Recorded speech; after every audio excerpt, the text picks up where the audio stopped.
before we contend with someone as an infiltrating heretic for the faith that God has entrusted us with, in protection of ourselves and our weaker in the faith brothers and sisters, we must make sure that they are an infiltrating heretic and not a hard for us to love, easy for us to contend with Christian sibling. If we get this wrong, we end up sinning against family. And the Heavenly Father doesn't like that. So, what do we need to make sure? Discernment. The ability to recognize one from another. To recognize the infiltrating heretic from the hard for us to love and easy for us to contend with Christian brother. Now, discernment is not easy. It takes maturity to do it, spiritual maturity.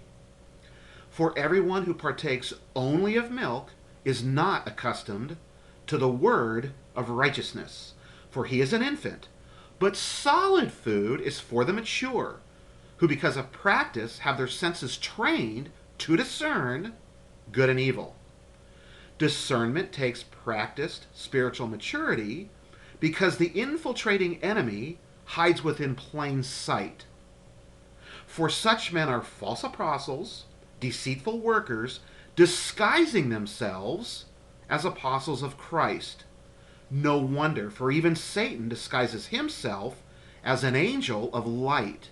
Therefore it is not surprising if his servants also disguise themselves as servants of righteousness. Our current lesson from the New Testament Epistle of Jude will begin to bring us to spiritual maturity, which can discern one who is an infiltrating heretic from one who is not. In the very same way, these. Now, let's stop right there. Did you catch it? Did you catch how Jude discerned that these men are infiltrating heretics and that they are not hard for him to love, easy for him to contend with Christian siblings? In the very same way, these. Jude's discernment involves making a comparison to a pattern revealed in the faith. These men match the pattern of an infiltrating heretic, and they don't match the pattern of a hard for him to love, easy for him to contend with Christian brother or sister. Now, the pattern is revealed in the faith. It was not revealed to him in pages and pages and pages of academic journals discoursing excessively on some dead historical period. Pattern orientation by dead historical period alone indiscriminately opens extra-biblical history book influence into what is known as eisegesis, to inserting into the biblical text a wide range of possible meanings, none of which were intended by God, the ultimate author of Jude.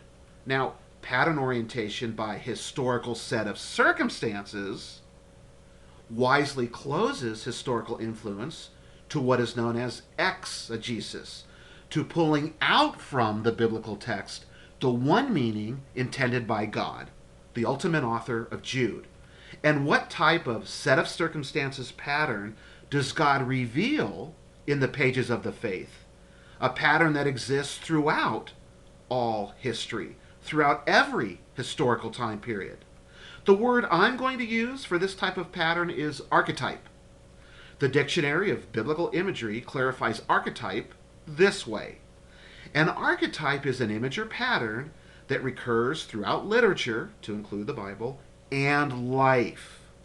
Because an archetype recurs in life, being aware of them will help us to draw connections between the Bible and life.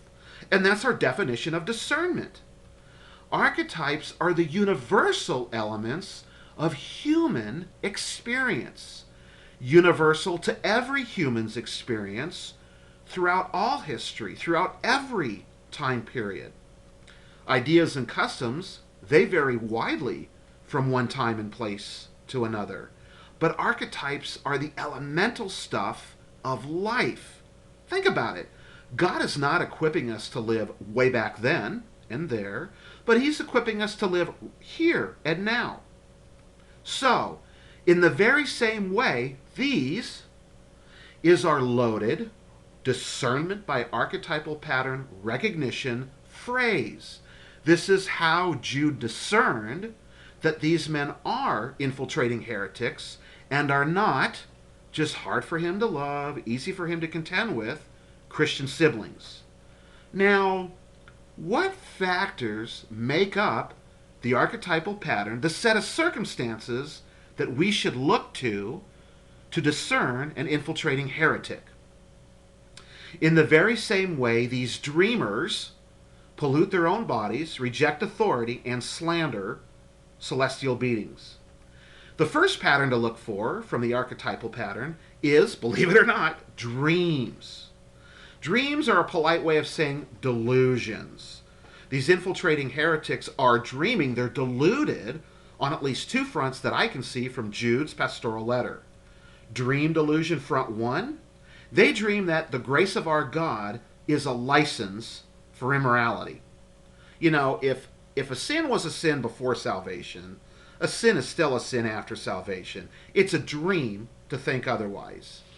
And dream delusion front two, they dream that they'll escape God's unchanging historical track record of judging those who commit these immoral sexual sins, even those who are within his own community. It's a dream to think, hey, we won't get judged, we're different. So the first factor to look for from the archetypal pattern to discern that these guys are infiltrating heretics is that they are delusional dreamers. They envision that they can sin against God, even from right within his community, and not get judged by God. A second factor to look for from the archetypal pattern is abusive speech. In the very same way these dreamers pollute their own bodies, reject authority, and slander celestial beings.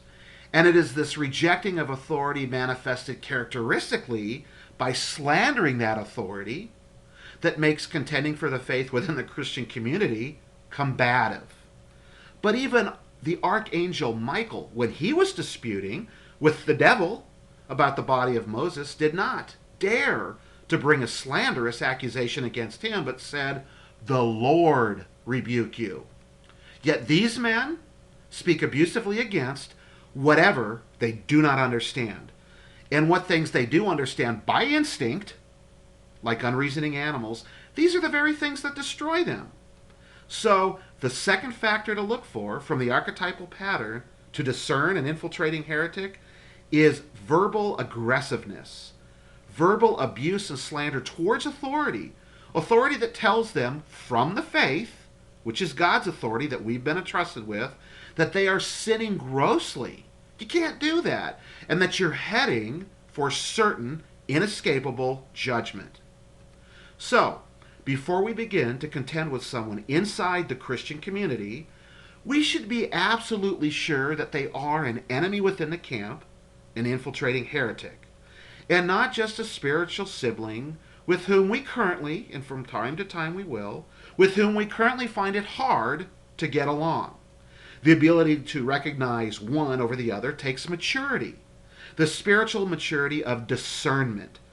Discernment is not easy because the infiltrating heretics don't play fair. They're cloaked in sibling skin. Fortunately, Jude began to teach us how to discern by means of comparison, comparing the men in question to the archetypal pattern revealed in the faith that God has entrusted us with.